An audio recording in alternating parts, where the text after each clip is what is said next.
Que faire, que voir? Bonjour, c'est l'heure des coups de cœur. Bonjour Aurélie, bonjour Axel. Vos coups de cœur culture, Christophe Combarieux, vous êtes avec nous avec un programme assez patchwork, on va dire, un patchwork théâtral, puisque vous nous proposez dans l'ordre, une pièce de Virginia Woolf, un one-man show avec une jeune humoriste qui monte, Alexandra Roth, du théâtre reality, comme on dit, sur le thème de la médiation judiciaire avec Sweet Justice. Et puis on commence tout de suite avec ce que vous qualifiez de petit bijou théâtral au Théâtre de l'Œuvre, c'est ça? Ah, c'est vraiment un petit bijou, effectivement. Il s'agit d'un amour qui ne finit pas, une perle, je dirais, d'André Roussin, un auteur prolifique, notamment dans les années 60, qui était un peu tombé un peu en désuétude, mais auquel le génie de Michel Faux, et le génie de Michel Faux, le mot n'est pas trop fort, a su redonner un vernis étonnant. L'histoire est celle d'un homme qui décide d'utiliser l'image d'une femme rencontrée en cure pour vivre enfin un amour idéal, un amour qui ne finit pas, et pour cause, il ne se sera jamais consommé. La condition pour préserver cet amour et qu'il soit unilatéral. Seulement, voilà, cet homme comme cette femme sont mariés et le jeu va évidemment s'en trouver un peu contrarié. Et ce n'est pas du théâtre de boulevard classique traditionnel. Ah, alors vraiment pas du tout. J'ai rarement vu une comédie de boulevard aussi élégante, aussi raffinée. La structure comique est bien là, mais en plus elle est remplie par une vraie réflexion sur l'amour. De plus, on a affaire à des personnages vraiment intelligents, beaucoup plus complexes que les comédies de boulevard traditionnelles. C'est donc un très très beau travail que nous offre Michel Faux, entouré d'acteurs absolument prodigieux. On retrouve Pascal Arbillot, Léa Drucker et Pierre Cassignard. C'est au Théâtre de l'Œuvre en ce moment. Je vous propose d'en regarder quelques extraits. J'y suis. Tu es revenu par avion? Ouais. Mais tu ne me l'avais pas dit. Non, ça ne me paraissait pas tellement important. Mais s'il y avait eu un accident De quoi? d'avion, Eh bien... je ne savais pas que tu étais dedans, je me serais fait un sang d'encre. Mais non! Tu te serais fait un sang d'encre si tu avais su que j'étais dedans. Et qu'il y ait eu un accident. Il n'y a pas eu d'accident. Alors commence pas à parler du mauvais sang que c'est. Parce que tu ne savais pas que j'étais dedans. Eh bien, le pire, cher monsieur, sera le coup de grâce. Et ce jour-là, croyez-moi, tout sera fini entre eux. Seulement, ne voyez-vous pas qu'ici, nous n'avons de prise sur rien? Qui peut l'empêcher d'écrire? Personne. Et quelque autorité que vous ayez sur votre femme, croyez-vous qu'elle pourra tenir une promesse de ne pas lire ses lettres?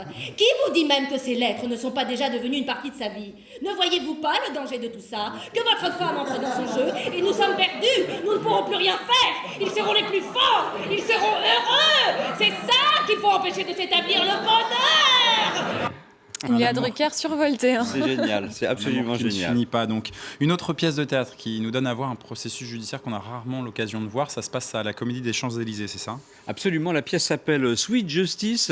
Elle est portée sur scène sous le haut patronage du garde des Sceaux, Christiane Taubira. Il s'agit d'un spectacle inspiré d'un cas réel de médiation et qui nous dévoile les dessous souvent opaques de ce type de procédure judiciaire. Le cas en question concerne un conflit lié à un divorce. Alors, je ne vous en dis pas beaucoup plus, mais c'est un cas qui apparaît totalement inextricable entre les deux parties, sans compter que, de temps en temps, on peut faire preuve d'une certaine mauvaise foi dans ce genre d'occasion. C'est un spectacle très intéressant parce qu'il permet franchement de voir les techniques, les attitudes que doit déployer le médiateur pour parvenir, contre toute attente, à un accord entre les parties quasi miraculeux. Le spectacle est signé Guy Botquin et Alain Carré. Il ne se joue que 4 fois à la Comédie des Champs-Élysées. Ce sera le 1er, le 2, le 15 Faut pas le et le rater, 7 juin. alors, hein. Faut pas le rater, il y en a que 4, donc il faut y aller. Voilà, on envoie un extrait si vous voulez. Une robe Versace, un collier de perles. Donner, c'est donner. Reprendre, c'est voler. Attends, une montre Patek Philippe, 5 sacs Louis Vuitton, 12 foulards Hermès. Mais comment tu oses faire des comptes d'apothicaire aussi mesquins? Je continue la liste. Salaud, de toute façon, ta liste, elle sera vite faite. Eh bien, on va la comparer, ma liste, avec ton préfictif. Là, on va changer complètement d'ambiance. On va aller au théâtre du Gymnase, un one-woman show d'une nouvelle venue dans le monde de l'humour. Exactement, elle s'appelle Alexandra Roth, elle n'a que 25 ans et elle déborde d'énergie. C'est la jeune humoriste qui monte en ce moment. C'est Dominique Couble, le directeur du Théâtre du Gymnase, qui met en scène les textes de cette jeune comédienne pour son premier One Woman Show. C'est avec une bonne humeur contagieuse et un sympathique sens de l'autodérision qu'elle nous dresse le portrait d'une petite provinciale qui débarque fraîchement à Paris et celle qui dit par exemple bonjour quand elle rentre dans le métro pour la première fois. Mais elle ne s'arrête pas là, elle incarne... Personne lui répond et on la regarde bizarrement, j'imagine. On la regarde évidemment bizarrement.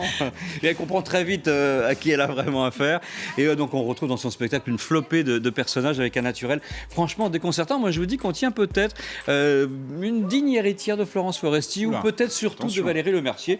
Donc effectivement c'est un bel hommage qu'on lui rend. C'est au Théâtre du Gymnase les vendredis et samedis. Regardez. Ça m'inquiète depuis que je suis une artiste connue. Et reconnue. Je suis constamment, tu sais, je peux pas profiter de la vie. Non! Ah non, mais je dis pas ça pour être méchante. Mais non, je dis ça parce qu'elle a un joli visage. C'est dommage. Et moi, je suis une muse à entretenir. Un corps comme le mien, croyez-moi que ça s'entretient. Quel beau métier. Paris, me voilà. Et la voilà. Donc Alexandra Roth à retenir alors. d'après vous, Et Christophe. on l'attendait avec impatience. Ce marathon théâtral, on va le terminer avec l'adaptation d'un célèbre roman de la très grande auteure Virginia Woolf. Oui, la pièce... 20e théâtre, c'est ça? Tout à fait. La pièce s'appelle Entre les actes. C'est d'après le dernier roman de Virginia Woolf, achevé en 1941, qui était juste avant son suicide. La toile de fond de cette pièce, c'est la campagne britannique à la veille de la Seconde Guerre mondiale par une journée d'été dont la tradition est de reconstituer sous la forme du théâtre populaire toute l'histoire de l'Angleterre. C'est donc une mise en abîme savante, un théâtre dans le théâtre. Donc on comprend assez rapidement que l'enjeu se passe en réalité entre les actes, entre l'ennui pastoral et le pressentiment d'une menace qui gronde en Europe. Donc il faut vraiment y aller, un Christophe. Qui a fait cette adaptation? Alors c'est vraiment très très bien fichu, hein. L'adaptation et la mise en scène sont signées Lisa Wurmser qui fait franchement un sacré travail avec des costumes, des décors particulièrement réussis, une musique très présente qui est d'ailleurs même elle-même pratiquement un personnage de la pièce à part entière et qui laisse aussi bien la place à la gaieté qu'à la mélancolie et surtout une troupe d'acteurs absolument magnifique, Gérald Chatelain, Christian Lucas, Bernadette Le Sachet entre autres. C'est au 20e théâtre jusqu'au 14 juin seulement, donc on n'y a plus 15 jours. Ça a commencé.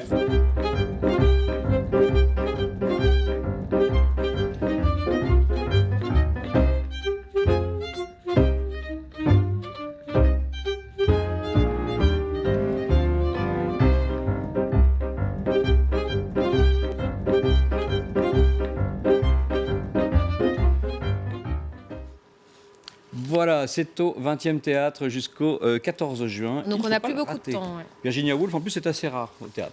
Merci beaucoup et bye bye donc. Et à la semaine prochaine. Merci Christophe en tout cas. Merci. Tout de suite.